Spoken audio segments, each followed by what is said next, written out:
Coming up on today's show, we're going to talk about some Takitaki replacements. It's going to be internal, 99% chance, but we will look outside of Berea and see what other names are out there. Plus, could Lamar Jackson miss the Browns game? We got the latest injury news on that because that's news to us right now. Cleveland has to win out, and it would be helpful. Let's put it that way. It would be helpful if the Ravens were missing Lamar. We got some other news like, say, I'll just verbalize this one. Baker Mayfield going to the Rams.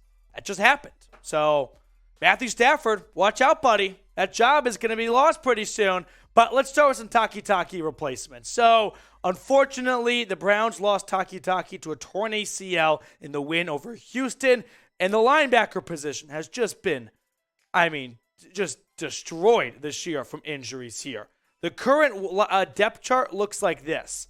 Tony Fields, Deion Jones, and JOK with Walker, Phillips, and Takitaki all on IR. So I'm expecting some moves to be made, but I think the most logical replacement is the pick out of West Virginia, Tony Fields, who's had a really good, I shouldn't say season, but at least last week, right? Had the pick 6 against Houston, and what a time to have the best play of your NFL career when you're about to be tossed into a bigger role and see a lot more snaps. Get the confidence and the momentum from last game. So Tony Fields, definitely the number one candidate to replace Takitaki at linebacker. We'll also talk about another guy, Tate Davis, who is on the practice squad. Familiar name, right? He spent some time with the Browns, with the Giants as well. Cleveland signed him to their practice squad last week.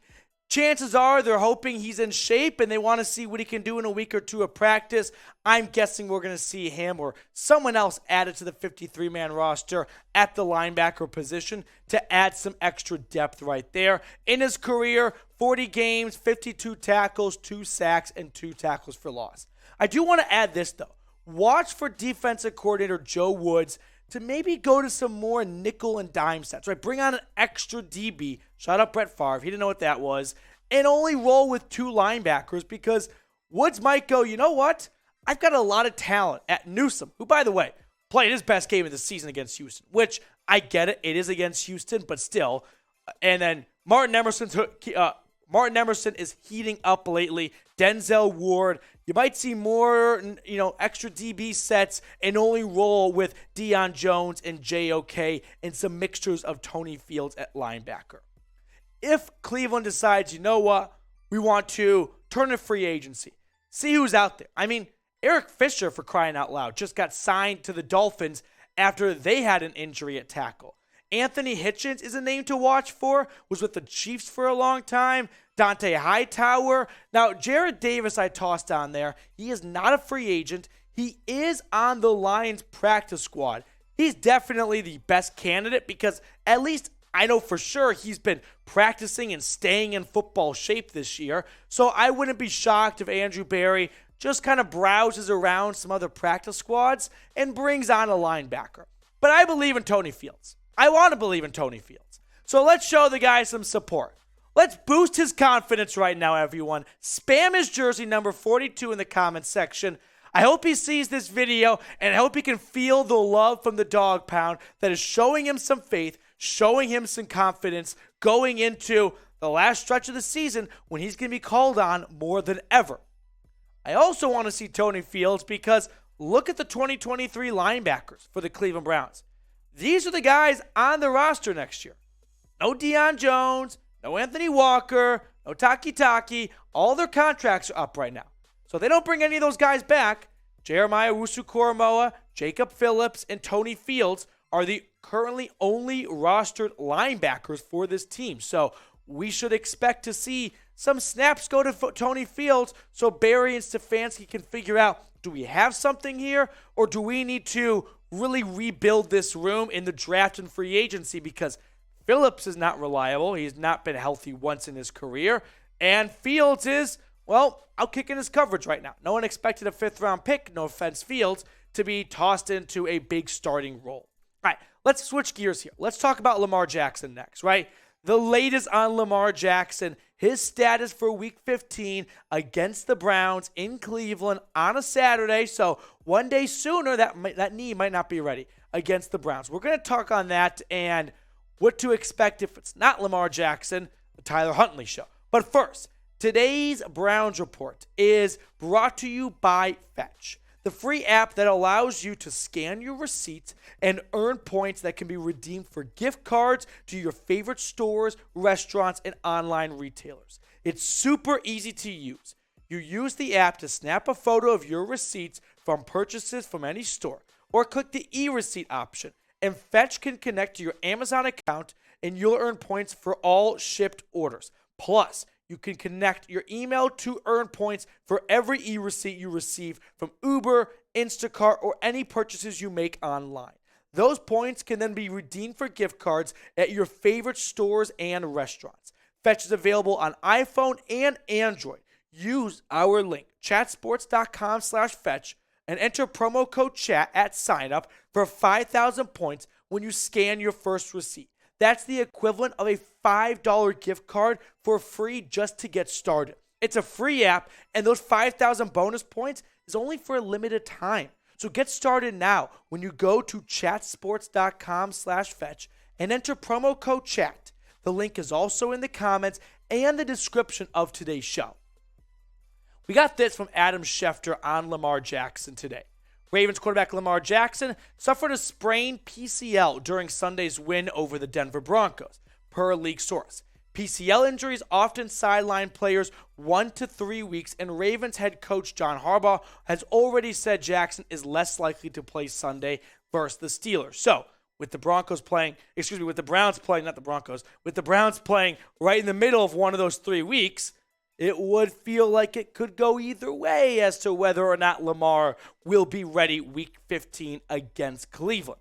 If it's not Lamar Jackson, it's a familiar face, all right? It's Tyler Huntley filling in. He finished the game against the Broncos last week.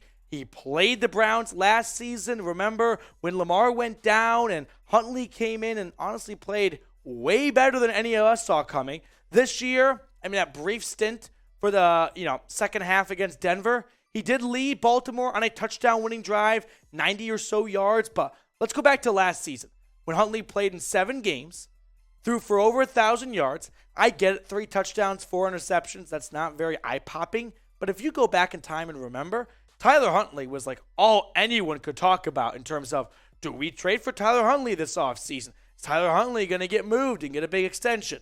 Didn't really turn out that way. Now, his one start against the Browns last year was 27 for 38, 270 yards, 1 touchdown. Remember, that's a game the Browns won 24-22 off the top of my head, and it included a late surge from Tyler Huntley and the Ravens. Wasn't there an onside kick? I feel like there was. But regardless, the Browns did hold on to win, but Huntley definitely looked better than your average backup QB does. Off the wall question here. Who's a better quarterback, right? Is it Lamar Jackson or is it Deshaun Watson? I'm going to expect to see a lot of 4s in the comments below, but let me know who you think the better quarterback is, Lamar or Watson. I think Lamar can provide some bigger spark plays, right? Something out of nothing, but I think Deshaun Watson over the course of 60 minutes for the entire season is probably the better quarterback.